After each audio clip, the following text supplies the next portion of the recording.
ಬರೆದಿದ್ದು ಮಧ್ವಾಚಾರ್ಯರು. ಅದು ಭೀಮಸೇನ ದೇವರ ಗುರುತು ಭುಜದಲ್ಲಿ ಶಂಖಚಕ್ರಗಳಿದ್ದಾವೆ, ಜನಿವಾರ, ಕಾಲಲ್ಲಿ ಕಡಗ, ಕಿವಿಯಲ್ಲಿ ಕರ್ಣಕೊಂಡಲ್ಲಿ ಭೀಮಸೇನ ದೇವರು ಗುರುತು. ಮೂರು ಅವತಾರ. ಇವರು ವಿಶೇಷವಾಗಿ ಪುರಾಣದ ಹಿಂದ್ಗಡೆ ನರಸಿಂಹದೇವರು ಇದ್ದಾರೆ, ಸ್ವಯಂ ವ್ಯಕ್ತ ಆಗಿರ್ತಾರೆ.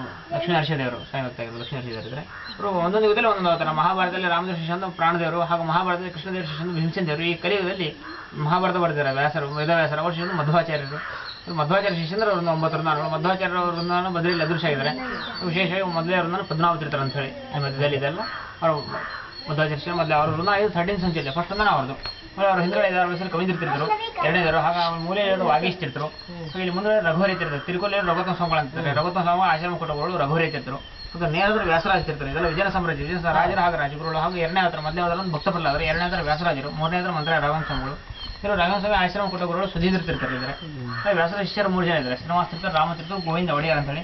ಗೋವಿಂದ ಒಡೆಯರ್ ಅಂತ ಬಿಡಿ ಸನ್ಯಾಸಿಗಳು, ಅವರು ವ್ಯಾಸರ ಆಶ್ರಮ ಕೊಟ್ಟಿದ್ದು, ಅದರಿಂದ ಅವ್ರು ವ್ಯಾಸರ ಶಿಷ್ಯರು ಅಂತೇಳಿ. ವಿಶೇಷವಾಗಿ ಮೊದಲಿಗೆ ಇದೆಲ್ಲ ಕಿಷ್ಕಿಂದ ಕಂಡ ಎಲ್ಲ ರಾವಣ ನಡೆದ ಸ್ಥಳ ಇದೆ. ಇದು ಹಾಗೂ ಪಕ್ಕದ ಹಂಪಿ ಎರಡು ಸೇರಿ.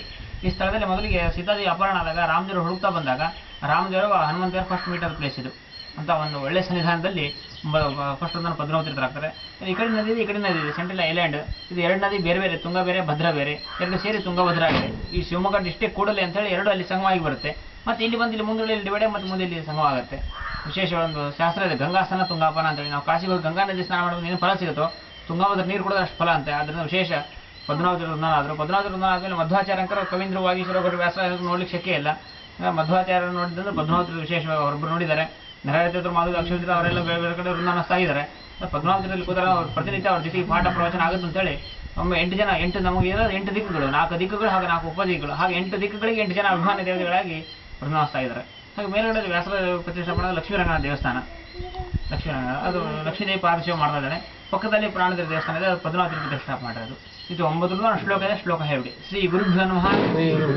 ಪದ್ಮನಾಭಂ ಕವೀಂದ್ರಂ ಚ ವಾಗೀಶಂ ವ್ಯಾಸರಾಜಕಂ ರಘುವರ್ಯಂ ಸುಧೀಂದ್ರಂ ಚ ಶ್ರೀನಿವಾಸಂ ತಪೋನಿಧಿಂ ರಾಮತೀರ್ಥಂ ಚ ಗೋವಿಂದಂ ನವವೃಂದಾವನಂ ಭಜೆ. ಪದ್ಮನಾಭಂ ಕವೀಂದ್ರಂ ಚ ವಾಗೀಶಂ ವ್ಯಾಸರಾಜಕಂ ರಘುವರ್ಯಂ ಸುಧೀಂದ್ರಂ ಚ ಶ್ರೀನಿವಾಸಂ ತಪೋನಿಧಿಂ ರಾಮತೀರ್ಥಂ ಚ ಗೋವಿಂದಂ ನವವೃಂದಾವನಂ ಭಜೆ. ಪದ್ಮನಾಭಂ ಕವೀಂದ್ರಂ ಚ ವಾಗೀಶಂ ವ್ಯಾಸರಾಜಕಂ ರಘುವರ್ಯಂ ಸುಧೀಂದ್ರಂ ಚ ಶ್ರೀನಿವಾಸಂ ತಪೋನಿಧಿಂ ರಾಮತೀರ್ಥಂ ಚ ಗೋವಿಂದಂ ನವವೃಂದಾವನಂ ಭಜೆ.